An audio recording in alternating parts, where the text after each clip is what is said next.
আসসালামু আলাইকুম ওয়া রাহমাতুল্লাহি ওয়া বারাকাতুহু। সম্মানিত ভাই বোন, গত পর্বে আমরা 7টি বিষয়ের উপর ঈমান আনতেই হবে এই ব্যাপারে আমরা ক্লাস করেছিলাম বা আলোচনা করেছি। আজ আমরা এমন গুরুত্বপূর্ণ কয়েকটি বিষয় নিয়ে কথা বলবো যা আমাদের ঈমানের সাথে সম্পর্কিত। ঈমান ভঙ্গের কারণ, ঈমান ভেঙে যায় এ সম্পর্কে আজকের আলোচনা। সম্মানিত ভাই বোন, আমরা প্রত্যেকেই জানি আমরা যখন সালাত আদায় করার আগে ওযু করি, এই ওযু কিন্তু নির্দিষ্ট একটা সময় পর্যন্ত থাকে। ওযু কিন্তু এক সময় ভেঙে যায়। ঠিক সেরকম ভাবে ঈমান আনার পরেও ঈমান কিন্তু ভেঙে যেতে পারে। ওযু করার পর ওযু ভেঙে গেলে যেমন ভাবে নতুন করে আবার ওযু করতে হয় পবিত্রতা অর্জন করার জন্য, ঠিক সেরকম ভাবে একজন মানুষ জীবনে একবার ঈমান এনেছে, কিন্তু তার ঈমান জিন্দেগিতে আর কোনোদিন ভেঙে যাবে না এমনটা কিন্তু নয়। আমাদের ঈমান যে কোনো কথা, কাজে বা বিশ্বাসের মাধ্যমে ভেঙে যেতে পারে। আবার তওবা করে সাথে সাথে ঈমান আনয়ন করতে হবে, ঈমান গ্রহণ করতে হবে। সম্মানিত ভাই বোন, তাই ওযু আমরা যেভাবে শিখি, সালাত আমরা যেভাবে শিখি, ঠিক সেরকম ভাবে ঈমানকে তরতাজা করার জন্য, ঈমানকে বৃদ্ধি করার জন্য আমাদেরকে শিখতে হবে, জ্ঞান অর্জন করতে হবে। সম্মানিত ভাই বোন, এই ঈমান আমি একবার আনলাম তারপর আজীবন থাকবে, আর ভেঙে যাবে না এরকম আমরা মনে করি। কিন্তু কখন যে আমার আপনার ঈমান কোনো কথায় বা কোনো কাজে বা কোনো বিশ্বাসের মাধ্যমে ভেঙে গেছে, আমি আপনি হয়তো টেরও পাইনি। তাই সম্মানিত ভাই বোন, এ ব্যাপারে আমাদেরকে অবশ্যই সদা সতর্ক থাকতে হবে। তাই আসুন আজকের পর্বে আমরা ঈমান ভঙ্গের কারণগুলো জেনে আসি। ঈমান ভঙ্গের অনেকগুলো কারণ আছে, এটা আমরা জানি। এর মধ্যে উল্লেখযোগ্য 10টি কারণ আছে। আজ আমি কয়েকটি কারণ আপনাদের সাথে উপস্থাপন করব ইনশাআল্লাহ।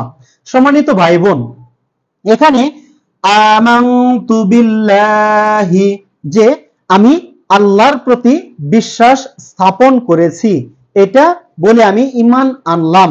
কিন্তু এরপর আমি যদি আল্লাহ তাআলার সাথে শিরকে লিপ্ত হয়ে যাই, আল্লাহ তাআলা ইবাদত পাওয়ার যোগ্য, তিনি একমাত্র হক দাবিদার, আমরা একমাত্র আল্লাহ তাআলার ইবাদত করি, এখানে আমরা যদি শিরক করি তাহলে আমাদের ঈমান ভেঙে যাবে।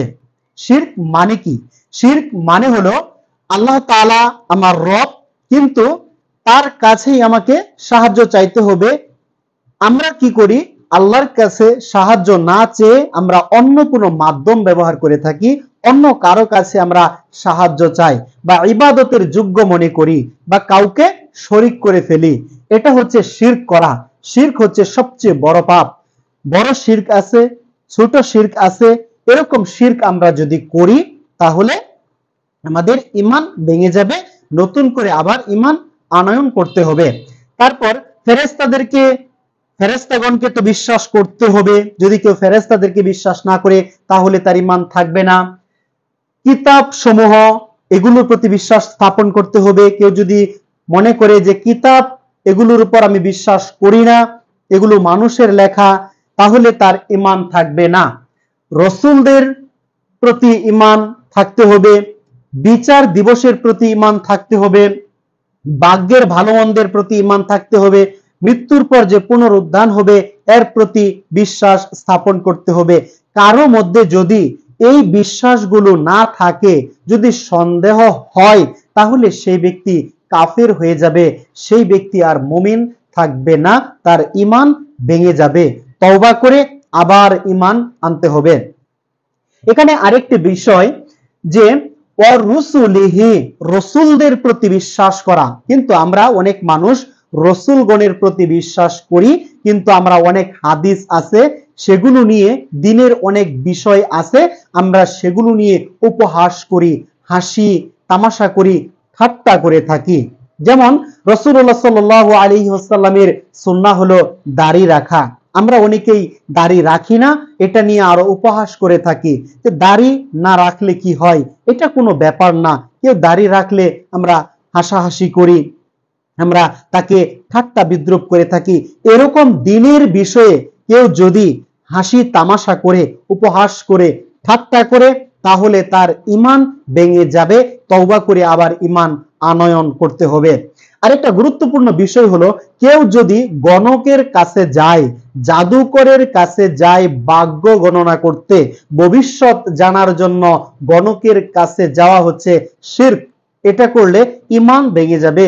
রাসূলুল্লাহ সাল্লাল্লাহু আলাইহি ওয়াসাল্লাম আমাদেরকে বলেছেন, কেউ যদি গণকের কাছে যায়, কেউ যদি জাদুকরের কাছে যায়, তাহলে সে যেন ইসলাম ধর্ম থেকে বের হয়ে গেল। তার মানে তার ঈমান ভেঙে গেল, নতুন করে আবার ঈমান আনয়ন করতে হবে। সম্মানিত ভাই বোন, গুরুত্বপূর্ণ আরেকটি পয়েন্ট হলো ইসলামকে দিন হিসেবে না মানা, ইসলামকে পরিপূর্ণ দিন না মানা। যে ইসলাম একটা দিন, হিন্দু একটা দিন, হিন্দু একটা ধর্ম, তারপর এরকম যদি আমরা মনে করি যে ইসলাম যেরকম একটা ধর্ম, অন্যান্য ধর্ম সঠিক, এরকম যদি মনে করি, তাহলে আমার ঈমান থাকবে না। পৃথিবীতে পরিপূর্ণ ঈমানদার সেই ব্যক্তি, যেই ব্যক্তি দিন হিসেবে একমাত্র ইসলাম ধর্মকেই মেনে নেয়। পৃথিবীতে ইসলাম ছাড়া আর কোনো ধর্ম নেই, সেটার প্রতি বিশ্বাস করা যাবে না। কেউ যদি মনে করে ইসলাম ধর্ম সঠিক, অন্যান্য ধর্মও আছে, তাহলে তার ঈমান থাকবে না। খুবই কেয়ারফুল, সতর্ক থাকতে হবে। তাই সম্মানিত ভাই বোন, আমাদের এই ইসলামকে দিন হিসেবে মেনে নিতেই হবে, এটাই হচ্ছে ফরজ। তারপর মহান আল্লাহ তাআলার ইবাদত করতে, মহান আল্লাহ তাআলার কাছে সাহায্য চাওয়ার জন্য কোনো মাধ্যম ব্যবহার করা, মাধ্যম বানানো। যে আমি সরাসরি আল্লাহ তাআলার সাথে কিভাবে কথা বলবো, আমি তো বলতে পারবো না।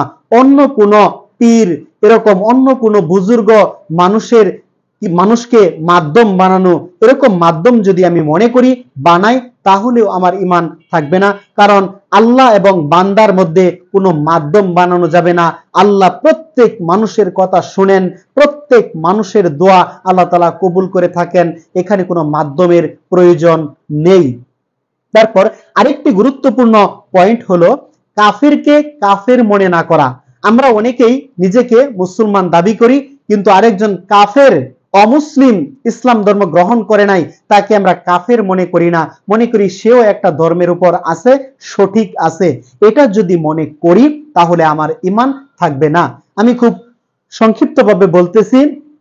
তারপর আরেকটি গুরুত্বপূর্ণ কথা হলো যে রাসূলুল্লাহ সাল্লাল্লাহু আলাইহি ওয়াসাল্লামকে শেষ নবী এবং রাসূল হিসেবে আমাদেরকে অবশ্যই অবশ্যই মনে করতে হবে, আমরা বাধ্য। রাসূলুল্লাহ সাল্লাল্লাহু আলাইহি ওয়াসাল্লামের পরে কেউ নবী বা রাসূল হিসেবে পৃথিবীতে আগমন করবেন না। রাসূলুল্লাহ সাল্লাল্লাহু আলাইহি ওয়াসাল্লাম শেষ নবী, শেষ রাসূল, তার ঊর্ধ্বে আর কেউ নেই। রাসূলুল্লাহ সাল্লাল্লাহু আলাইহি ওয়াসাল্লামের আদর্শ হলো সর্বোত্তম আদর্শ, এটা মেনে নিতে হবে। এটা যদি আমরা না মানি, তাহলে আমাদের ঈমান ভেঙে যাবে। তারপর গুরুত্বপূর্ণ আরেকটি বিষয় হলো দিন ইসলাম থেকে সম্পূর্ণভাবে মুখ ফিরিয়ে নেওয়া। আমি নিজেকে মনে করি মুসলমান, কিন্তু আমি সালাত আদায় করি না, কোনো দিনও করি না। আমি নিজেকে মনে করি মুসলমান, আমি কোরআনকে তুচ্ছ মনে করি, কোরআন শিখিও না, কোরআন পড়িও না, দৌড়িও না। কেউ পড়লে আমি আরো বাধাগ্রস্ত, বাধা দেই। এরকম যদি মন মানসিকতা হয়ে থাকে, তাহলে আমার ঈমান থাকবে না। তাই দিন থেকে আমি যদি বেরিয়ে আসি, দিনের কোনো কাজ, কোনো সৎ কাজ করা, অসৎ কাজ থেকে নিষেধ করা, আমি যদি কোনো কিছুই যদি না করি, সম্পূর্ণ দিন থেকে মুখ ফিরিয়ে নেই, তাহলেও আমার ঈমান থাকবে না। তাই সম্মানিত ভাই বোন, এই ঈমান ভঙ্গের কারণগুলো আমাকে আপনাকে জানতে হবে। আমাদের দিনের মধ্যে অজু যেরকম ভেঙে যায়, নতুন করে অজু করতে হয়, ঠিক সেরকম ভাবে ঈমানও ভেঙে যায়, ঈমান আবার নতুন করে গ্রহণ করতে হবে তওবা করার মাধ্যমে। আমরা সারাদিন নানাবিধ অন্যায় অবিচার করার পর শয়তানের প্ররোচনায়, নফসের ধোঁকায় আমরা বিভিন্ন পাপ কাজে লিপ্ত হয়ে যাই, আমরা ঈমান ভঙ্গ করে ফেলি। তাই সম্মানিত ভাই বোন, এই বিষয়ের প্রতি লক্ষ্য রাখতে হবে, সদা সতর্ক থাকতে হবে, কোনো কারণে যেন আমার ঈমান ভেঙে না যায়। যদি কোনো কারণে ঈমান ভেঙে যায়, সাথে সাথে তওবা করে আল্লাহ তাআলার কাছে কান্নাকাটি করে দোয়া করার মাধ্যমে, সাহায্য চাওয়ার মাধ্যমে আবার দ্বীন ইসলামে ফিরে আসতেই হবে বাধ্য। তাই সম্মানিত ভাই বোন, আসুন আমরা সদা সতর্ক হই।